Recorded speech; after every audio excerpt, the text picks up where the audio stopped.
Welcome to the Gastro Girl podcast. We bring together patients, experts, and health advocates who are all here to help you optimize your health.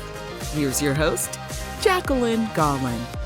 Hey everyone, thank you for joining us for this special bonus episode of the Gastro Girl podcast. We're focusing on the Tune It Up concert for colorectal cancer awareness, which is produced in collaboration with the American College of Gastroenterology, and it's led by Dr. Ben Levy, who we did an interview with in our previous podcast episode, so be sure to check it out. We're so lucky to be joined by two of the performers for the concert on March 30th.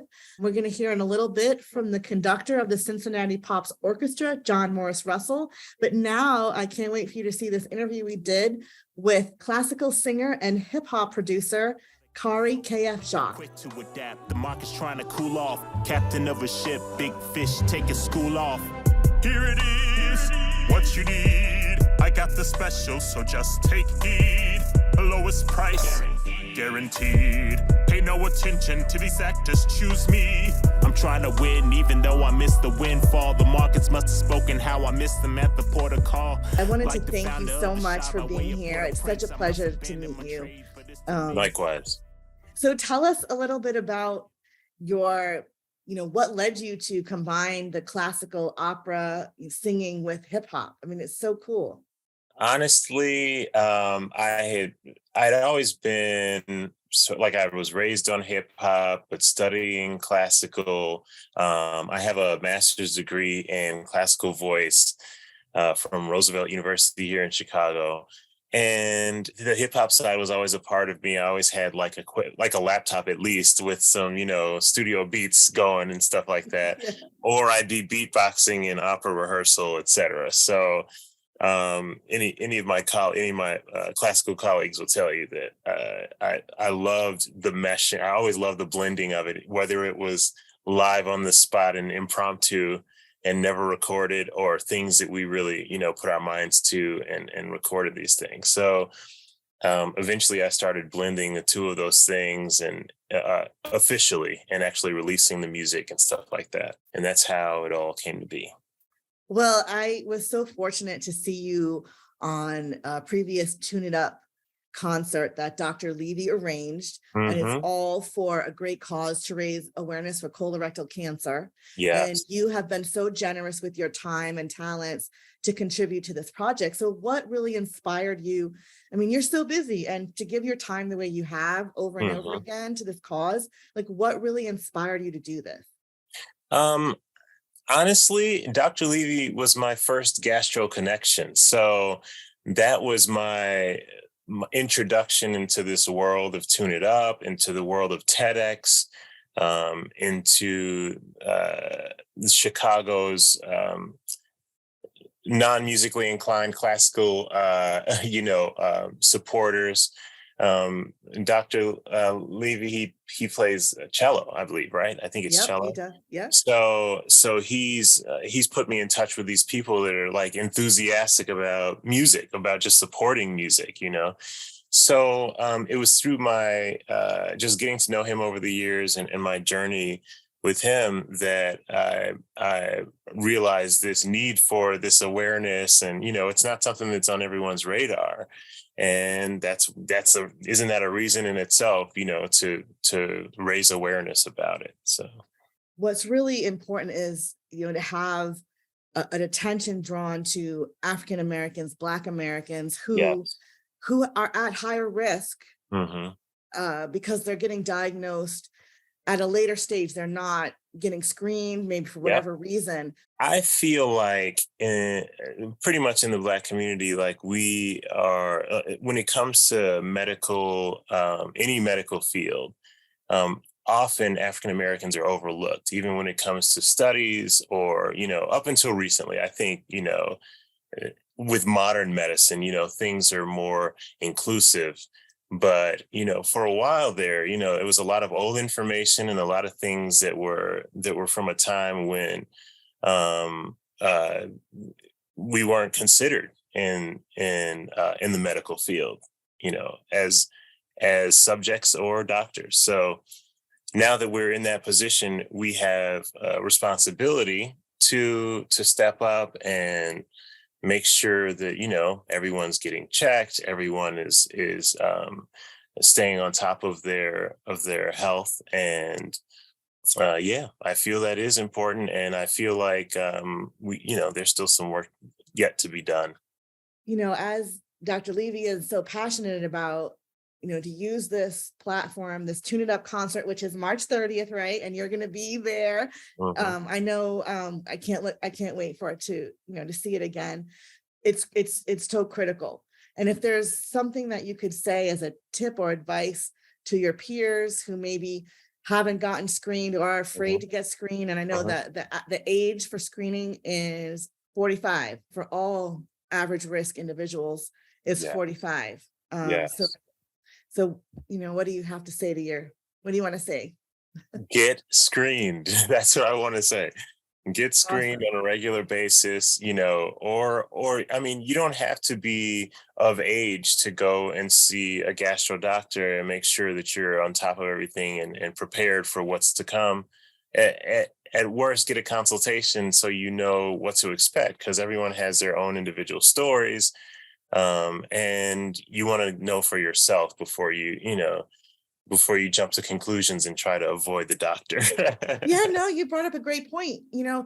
It may not be about colorectal cancer, but you may have some symptoms or some signs. Maybe you have some rectal bleeding that's alarming and you're afraid to talk about it. Like, don't be afraid. We've had podcasts over and over, episodes, GI experts telling us, don't be afraid, go to your doctor. So what you're saying, Kath, is so spot on. Yeah. Don't be afraid.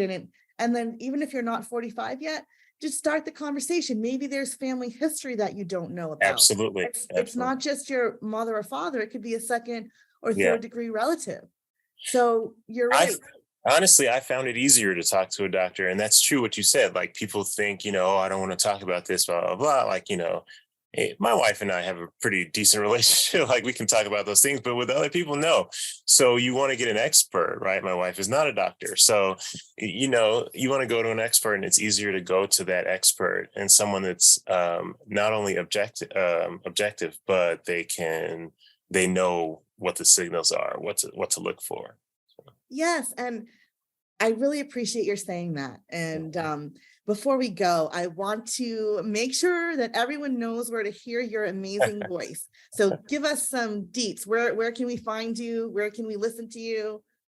kfjacques.com. So you can see my name there in the corner without the dots. Just put kfjacques all the way across .com. It's en français. So oh, beautiful. And did you do if they're in Chicago, can people see you live anywhere or?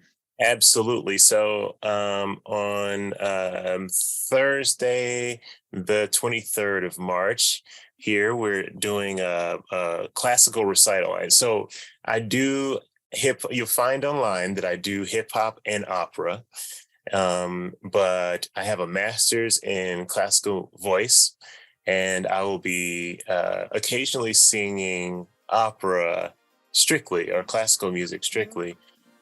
So, I practice what I preach. No, and that's wonderful. I think your voice operatically is amazing. Thank you so much. And so, together it's great, but just listening to the opera is like, oh my God. Thank you so much, KF. You are amazing. My pleasure, Gastro Girl. Appreciate it. Thank you. Take care.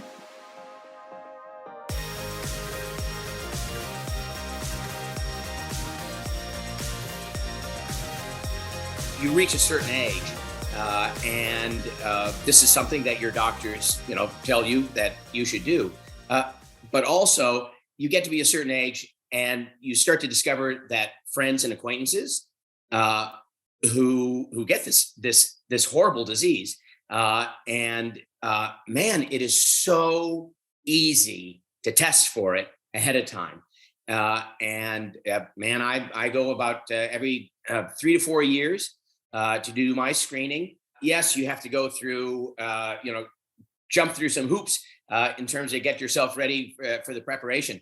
But man, once you've gone through that and you talk to your doctor, and he takes care of things and says, "I'll see you again in 5 years." It just gives you this great sense that you can just go out there and live your life and not have to worry about this thing. at the very beginning to do the prep work, man, it would be 24 hours of having to drink the nastiest beverage ever. Oh, goodness. It was really terrible. And it would totally eat up an entire day. And so I just got my prep kit actually for the procedure that I'm having this year. And man, it is easy peasy. I've got a handful of pills that I have to take with water throughout the day, and that's it. And so I'm totally stoked. Yeah, this is great. I hardly wait to hear the doctors, hear the patients say, boy, I'm totally stoked for my colonoscopy. But I am, because it's just so much easier now than it ever has been. You can take care of this. We have the technology. You just got to get up there and talk to your doctor and do this every few years. And it's this great recipe for success.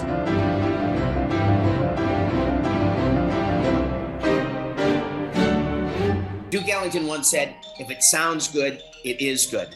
And the great thing about this concert is Ben is such so musically knowledgeable, and he has just such extraordinary friends throughout the music world. And so he's put together this incredibly eclectic and engaging program. Ben and I go way, way back. When he was growing up in Savannah, Georgia, I was the associate conductor of the Savannah Symphony Orchestra, and I also conducted the Savannah Civic Orchestra. And Ben, as a teenager, was a member of the Savannah Civic Orchestra.